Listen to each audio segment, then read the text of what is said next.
sa reeling sila ngayon eh. Oo.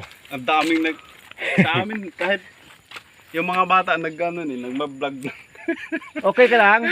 Baka gusto mong mag-rest tayo. Dahan lang.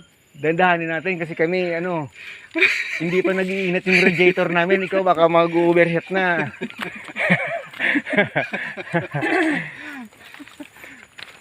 Tubig ko yan, is tubig. Huwag muna. Kasi pwedeng masuffocate yung pag ganung mag-water ka kaagad. Tapos sa nabang na ano. Oo, yun. Dapat mag-rest muna kahit mga 5 minutes ka bago mag-water. Opo. Pag hindi ka sanay sa ganito, kami kahit lumalakad, water, pwede eh. Malapit na tayo. Opo. Naramdam ko naman.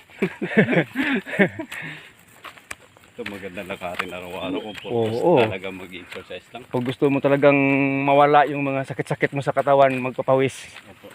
Talagang altitude hiking. Kasi sila, nag-hiking din sila, papuntang bayan, lakad lang. Oho. Kaso, puro plain lang yan eh. Opo. Lakad-lakad eh, simento. Pag dumaan yung mga sasakyan, hindi pa fresh yung hangin. Opo. Bibili ng ano. Tapos, Kuya Nes, maiba tayo kuya. Yeah. Yung source ng tubig dito kuya, di po ba mahirap? meron siyang source, may maliit kaming creek dyan sa ilalim. Meron, at saka dito kasi na area, pag may mga, kunwari, parang may mga kanal-kanal, Opo. possible talaga mayroon siyang source ng tubig. Maganda. Dito. Hindi tayo mahirapan magkalkal pa dyan. Hindi man malaki yung source, pero talagang meron. Meron. Gaya dun sa amin hanggang ngayon, may source kami doon, overflowing yung tubig.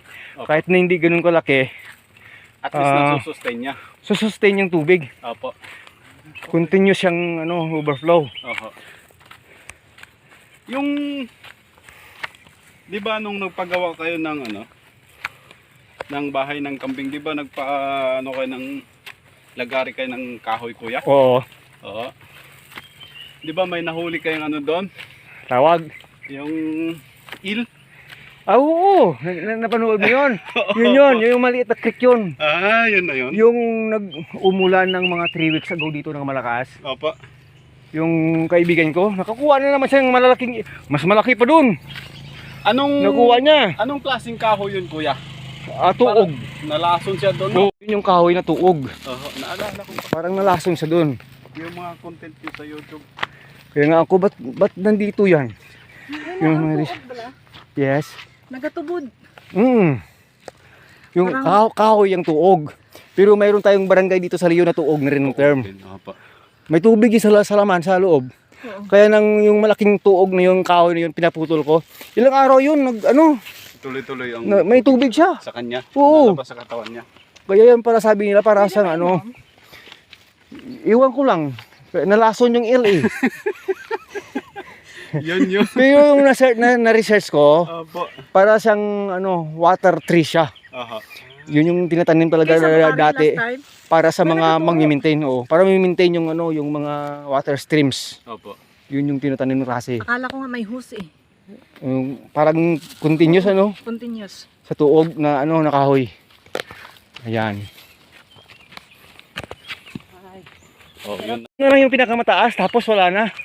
Opo. Tapos ano na naman, Pa- baba na naman tayo. Nasa tuktok na tayo. Nasa tutok tayo dito ng area. Maganda dito kuya na may property kayo dito tapos i-develop kasi itong daanan. Oo. Yan sana ang plano ng pamilya namin.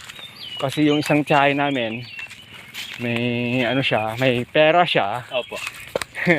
Yung mga anak niya, yung mga pinsan namin, sila yung may pera. Yun yung plano, gawing resort yan dyan area eh. Opo. Kasi yung lupa, yung tinatamnan ko ngayon, pa yan, common pa yan. Pumun pa. Oho.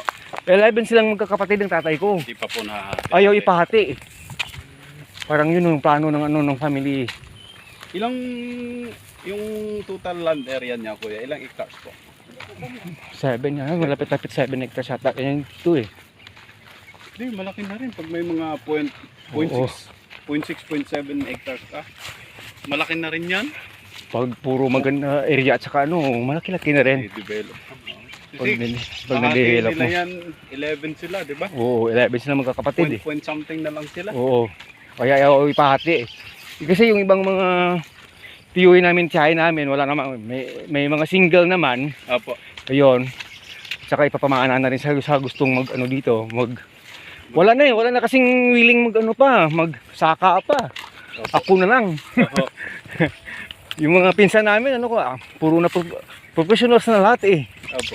Ayaw na sa farming. Pero dadating ang panahon ko yun is yan.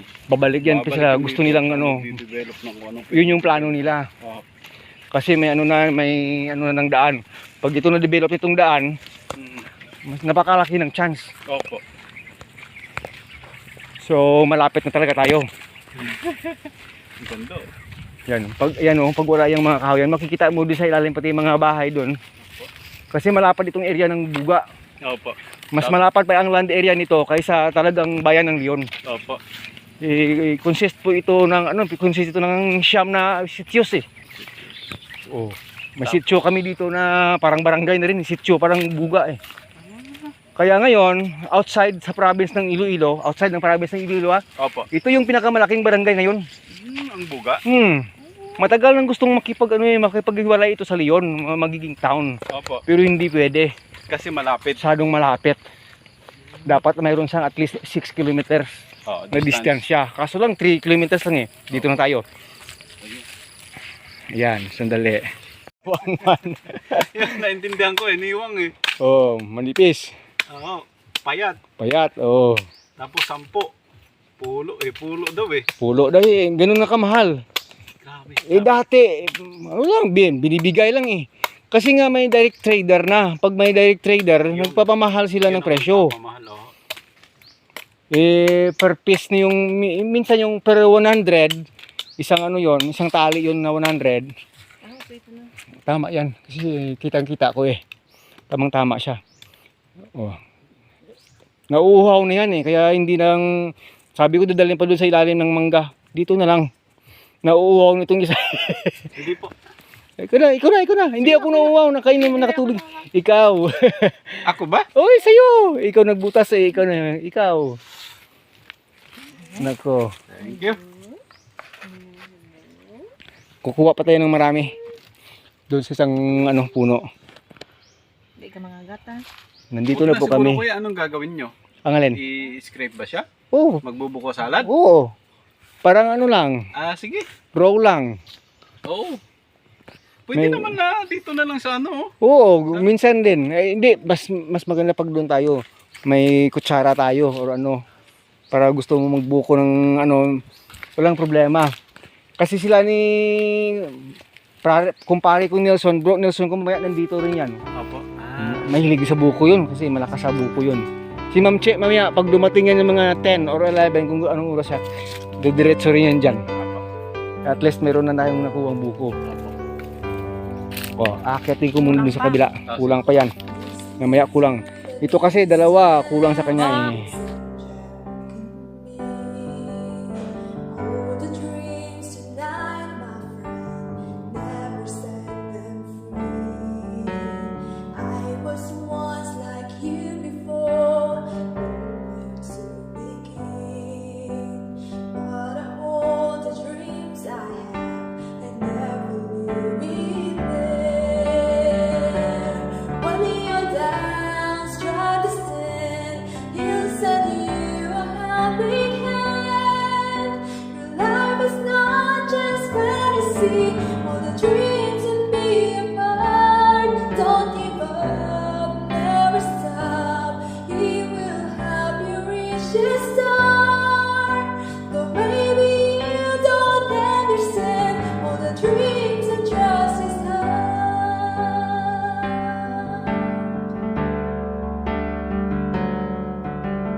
Dark storm on horizon, approaching over you.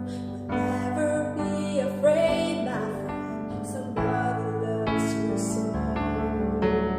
I'll be there, just call my name. I will never fail. Hold on tight, just say a prayer. I'll never leave you there. When you're down, strive to stand. He'll send you a helping hand. Your life is not just fantasy. All the dreams and be apart. Don't give up, reach the star. Though maybe you don't understand all the dreams and trust is hard. All the dreams and never let it go away. The very thing to you I can say. Dust yourself from falling, just go on, and you will see. You and me together, all the dreams forever. When you're down, strike a stand, he'll send you a helping hand. Your life is not just fantasy, all the dreams will be apart. Don't give up, never stop, he will help you reach the star. Though maybe you don't understand all the dreams and trust is hard. When you're down, strike a stand, he'll send you a helping hand. Your life is not just fantasy, all the dreams will be apart. Don't give up.